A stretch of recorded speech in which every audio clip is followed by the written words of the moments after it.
All right, so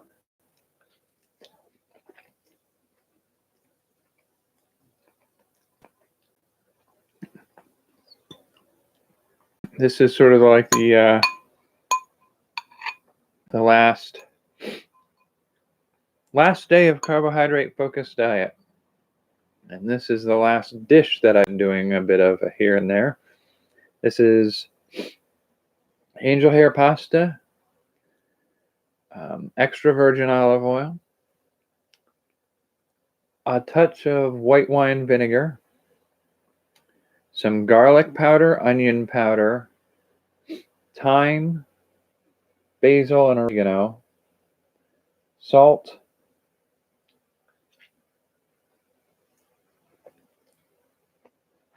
I think that's it. It's somewhere between an Italian dressing and a pesto almost.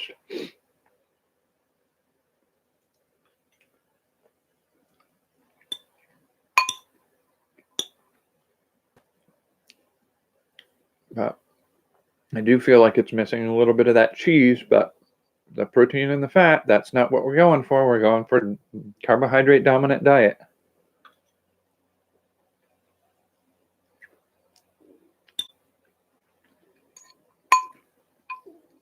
The white wine vinegar does give a little bit of a zing to it that would be missing with the cheese.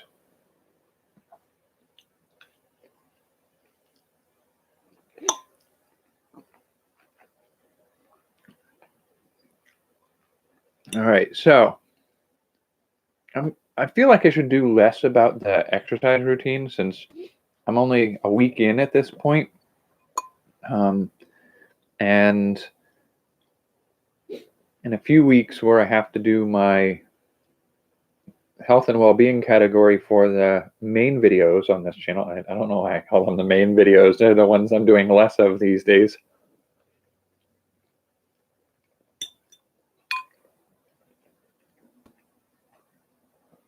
But I feel like since I'll have space to talk about it better then, because I'll have just finished the cardio or endurance-based exercise routine. I think that's a better place to talk about it. But that aside, the main focus of this video, the carbohydrate diet.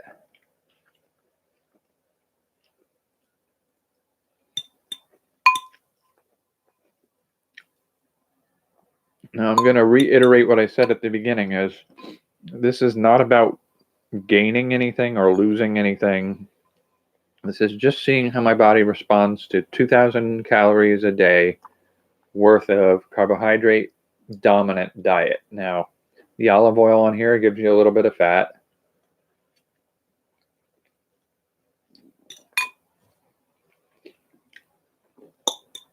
The tuna in the tuna salad I had yesterday was fat and protein. The eggs in the French toast is a little bit of fat and protein. You can't escape it. You're not going to be able to do nothing but carbohydrates unless you did nothing but table sugar, which overall I would say is probably a poor choice.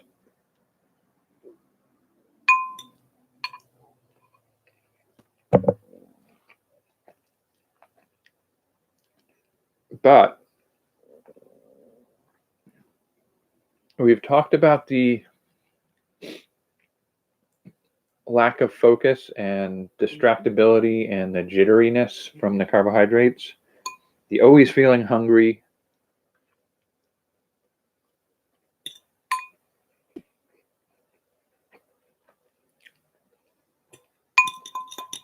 the possibility of sleep deprivation or disruption from a high carbohydrate diet. But here's the thing that really gets me. And I'm like, I keep going back over everything I've eaten. I keep going back and saying, like, did I go over 2,000 calories? And most of the time, I can roughly say this should be this many. And even if I did go over 2,000, with the physical activity level that I've been working at lately, I really ought to be getting about 2,800 a day.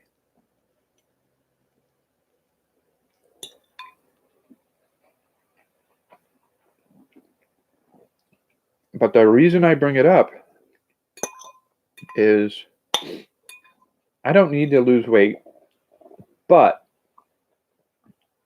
I have seen in the 4 weeks that I've done this, 5% of my weight has been added to my weight. So it's gone up 5% of the total of what I already had. That does, well, actually, it's probably closer to 6 or 7% at this point. And it's not a massive amount of weight gain because I don't weigh that much to start with, but it's a surprising result. If I should be getting 2,800 calories a day, roughly, and I've been erring on the side of 2,000 calories a day, carbohydrate focused, it's a little puzzling to me how I'm gaining weight. I should be at a caloric deficit. And I'm gaining weight. Now, because of my physical activity of what I'm doing, is some of that muscle? Maybe. But I find it hard to believe that I put on, I don't want to talk about the pound weight, but I don't know how not to. I don't think I've put on 12 pounds of muscle in a 4-week period of time. I think that's overly optimistic.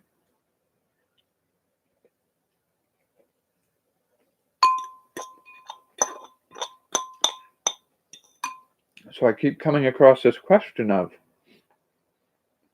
where in this diet is there something that's increasing that weight gain? And some of it may be water weight. And I don't know. It's hard to say.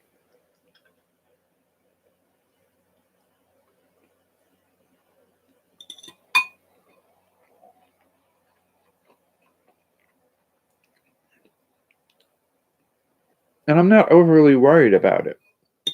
Because goodness knows, there are times in my life where my illness has certainly made it so hard to stay at weight that I keep losing weight. At finding out that I can add weight, that's a decent feature. Provided I could get my body to keep taking this in. But I kind of want to know what it is that it's adding. Because the weird thing is, like, I've noticed about a belt loop, a belt hole gain. So I guess I call it a loss at that point. I've moved one belt hole out on my belt. But otherwise, not like a noticeable girth added to me that I could otherwise say like, oh, you're gaining weight or you're putting it on in the middle or anything like that. I do notice that I'm a little more flush in the face. There's a little more meat on my face. I'm not so gaunt that I sometimes get. And there's a little more beef to my neck. It's a thicker, chunkier neck these days. Yeah, I mean, I'm like, I don't know where it's coming from, other than possibly water. There's some water weight in there, but it can't all be. And so, is there some muscle gain and water gain and possibly some fat gain? But how am I gaining fat at a caloric deficit? So it's very, very puzzling. But I'm not used to keeping such rigid track of what my daily caloric intake is. So I'm kind of curious to see when I shift over in 2 or 3 weeks, maybe even 4 weeks. No, diet is, I have 3 weeks remaining on the cardio endurance exercises. And then I think I have 2 weeks between the end of that. So about 6 weeks. 2 weeks at the end of that gets me to the start of keto. And when I start keto, again, I'm aiming for 2,000 calories a day. And I'm going to watch for mood, focus, physical health, weight gain, and I'm going to aim for the 2,000 calories a day on the keto as well, and see how they behave differently. Because I have a distinct feeling that, like, over the next few weeks, and maybe I'll talk about it when I do health and well-being for August. But I have a distinct feeling that at the end of this experiment here, when I've switched over back to my standard way of eating, which is pseudo low carb, it's not heavily restricted carbohydrate intake, but I'm kind of curious to see at the end of the next week to 2 weeks if I lose some of what I gained over the last 4 weeks just by not being, well, that's not fair. I was going to say just by not eating carbs, but I will probably eat the foods that I prefer to eat, which is a lot of vegetables and a fair amount of protein, a little bit of fat, and occasionally a little dose of carbohydrate. I don't measure it. I don't worry about it. I eat till I'm mostly satisfied.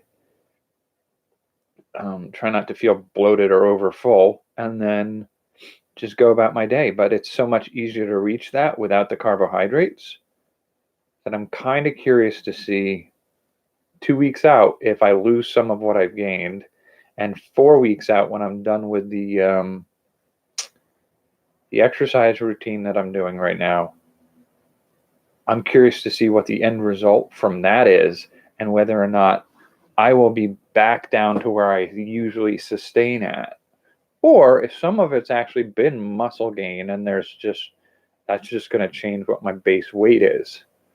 I don't know. I do notice that I certainly have more physical capability than I did doing the exercises that I've been doing. So I'm super curious to see what the end result of all this is. And I won't really know how everything compares against everything else until the end of the year, where I'm going to be maintaining a regular activity level of moderate to low end of high exercise on a regular basis for 6 months of the year.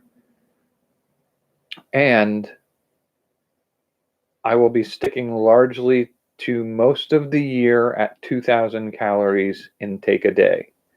I'll be intensely curious to see how that all works out and what changes happen at what times, depending on what differences I've made in the way I'm doing it. So I'm very curious about that. I'm still a little sore from pushing myself a little extra hard over the last day and a half to try to finish up a health and well-being video for the month of July. I'm hoping to get that up tonight or tomorrow. I can't guarantee tonight. I got to edit the video game videos, and then the creation of video game stuff tonight, and then maybe I'll see if I can do the health and well-being video that I've been working on. I fear it's probably going to be more like that goes up tomorrow. And tomorrow's going to be the definitely scheduled for tomorrow would be the video making video and the writing video. And as a consequence, a lot of writing tomorrow as well. So I got to focus on that. But if I do the editing for the health and well-being video, which I really want to get up before the end of the month, when I put the effort in on that one, I want to see that one go up, the videos and the writing videos. And once I've done that, I want to see if I can get enough ahead that I can just focus on the writing for the rest of the week and just upload the rest of them in time. It's a lot of work. So I'm going to be doing a lot of plugging away at doing a lot of stuff this week. And I'm hoping by the end of the week, I've got some checks coming in the mail that'll free me up to try to get a few other things done and start August off on a good footing to not do as much every day. Because right now it's like I'm working on 4 videos a day and it's every day. And that's on top of the reading, the watching, the doing, the creating that I have to do for some of those videos. So it seems like a pretty hefty workload. And I feel sort of bad because I put myself through that level of workload and the stress and the sleep deprivation in the earlier part of the month. It didn't give the carbohydrate-based diet a fair chance to not cause those symptoms. So yeah, I mean, I think the workload I've put my body through over the last month didn't give the carbohydrate diet a fair go. I may give it another try at another point. And I'd like to see if I could do better with a variety of foods, not stick to easily known caloric quantities of certain food items. I mean, that's sort of what I've had to resort to right now. And I feel like, budget-wise and calorie count-wise and prep time-wise, the amount of effort that should go into something like that is more than I had to give. So I went much simpler this time.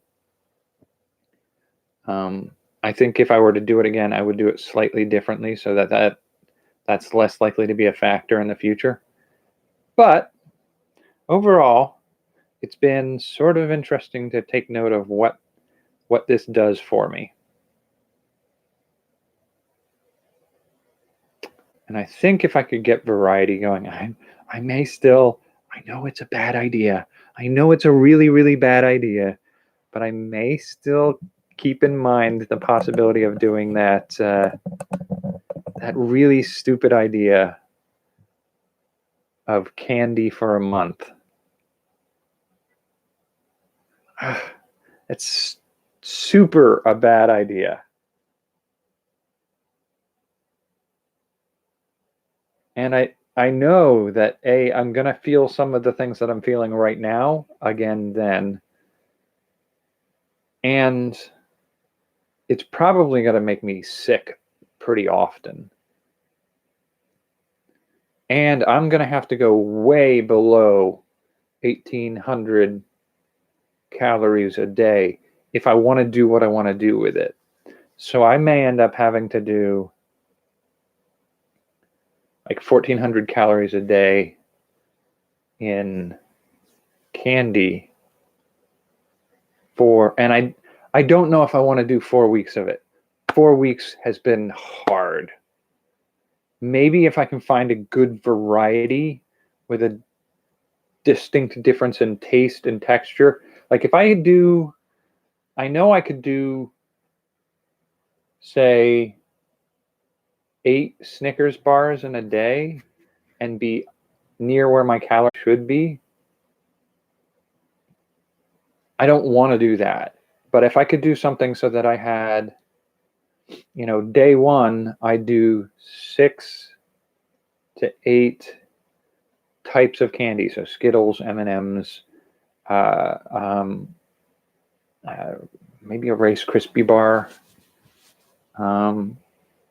those other kinds of things. And I don't know if I want to count some of those energy bars that they make people imagine are anything other than a candy bar with a multivitamin mixed into it. But if I did like gummy bears, Skittles, M&Ms, Snickers, Three Musketeers, Rice Krispie bar, and like a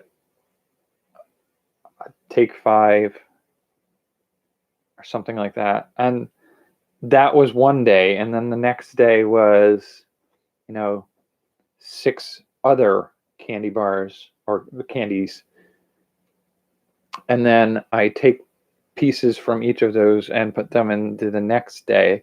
And so basically every day is its own assortment and arrangement of candy, so that I don't get the same pattern that I get tired of over and over again. And if I can get 3 to 5 days like that, I can then cycle back through them in a slightly different order. I might be able to get 3 weeks, maybe 4 weeks, but I feel like I'm not going to feel good, and I'm going to be sick of it and frustrated with it really fast. So I'm debating whether or not this is something I ever want to do, but the idea of it still appeals to me. The doing of it, less so.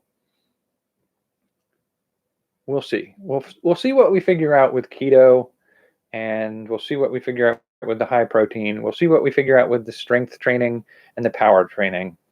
And once we've got that done by the end of the year, we'll have a better sense of what I think I can put my body through.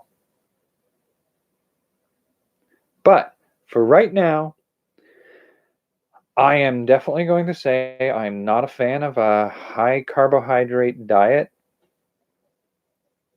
or a carbohydrate almost exclusive. I would say carbohydrate dominant diet for 4 weeks. I have been less than impressed to what it does to me. So there's that. Moving on from here, it's focusing more on the exercise for about 6 weeks, and then back to a dietary change to see what that's like. So wish me luck. Thanks for joining me for today, and I will see you later.